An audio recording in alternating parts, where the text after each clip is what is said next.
একজন আমাকে ফোন করে হেভি একটা গালি টালি দিয়ে বললো যে আমি আপনার দোষ ধরিয়ে দিলাম, কারণ আয়না আয়না হচ্ছে মুমিন ভাই, মুমিন ভাইয়ের আয়না, এই জন্য আয়নার মতো আমি আপনার দোষটা ধরিয়ে দিলাম বলছে। তা আমি বললাম ভাই একটা কথা বলি, তাহলে কিছু মনে করেন না। ঠিক আছে বলেন। আমার ওস্তাদ আমাকে শিখিয়েছিলেন ছোটবেলায়, একজন মুমিন আর একজন মুমিনের আয়না ঠিক আছে, কিন্তু আয়না কখনো কথা বলে না, আয়না চুপচাপ নিজের চেহারা দেখিয়ে দেয়। কথা বুঝতে পারছেন? আয়না কিন্তু কথা বলে না এত বেশি, আয়না আপনাকে চুপচাপ নীরবে আপনার দোষটা দেখিয়ে দিবে।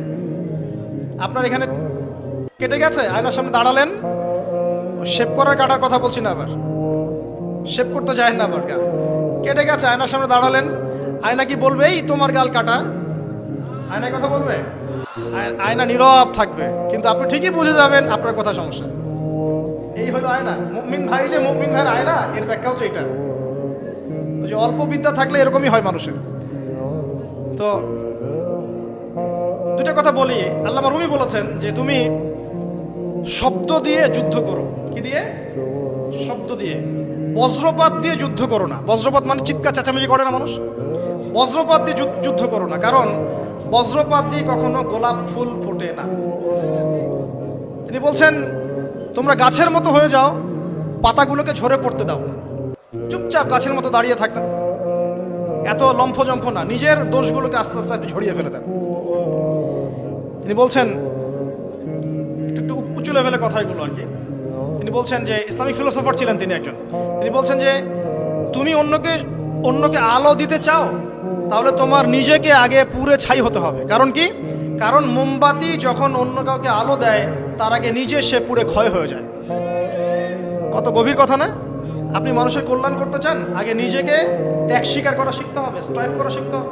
আল্লাহ পাক তৌফিক দান করুন। আমাদের যতটুকু প্রতিভা আছে, এই প্রতিভাটাকে দিয়ে ইসলামের খেদমতে কিছু না কিছু করতে হবে। কিচ্ছু পারেন না, একটা এতিমখানা করেন, বিধবা নারীদের জন্য কিছু করেন, একটা বৃদ্ধাশ্রম করেন, একটা মসজিদ করেন, একটা মাদ্রাসা করেন, একটা সামাজিক সংগঠন করেন, মানবতামূলক কাজ, সেবামূলক কাজ হবে, সোশ্যাল কাজ করেন। যা পারেন ভাই, দিনের জন্য কল্যাণ করা হয় সেটাই করেন ইনশাআল্লাহ। এবং উম্মার মাঝে বিভক্তি সৃষ্টি করতে যাবেন না, সবাইকে ঐক্যবদ্ধ করার চেষ্টা করেন। আর যারা বিভক্তি সৃষ্টি করছে এবং ভেতরে ঢুকে ইসলামের ক্ষতি করছে, এদেরকে খুব খিদিরের মতো দৃষ্টি নিয়ে দেখবেন, এদেরকে টোটালি সমাজ থেকে বয়কট করে দেবেন ইনশাআল্লাহ। আমরা থাকি বা না থাকি, নসিহতগুলো থাকবে ইনশাআল্লাহ, এবং এইভাবেই ইনশাআল্লাহ তাআলা প্রজন্মের পর প্রজন্ম এগিয়ে যাবে ইনশাআল্লাহ। আল্লাহ রাব্বুল আলামিন আমাদের সবাইকে জ্ঞান অর্জন করার তৌফিক দান করুন।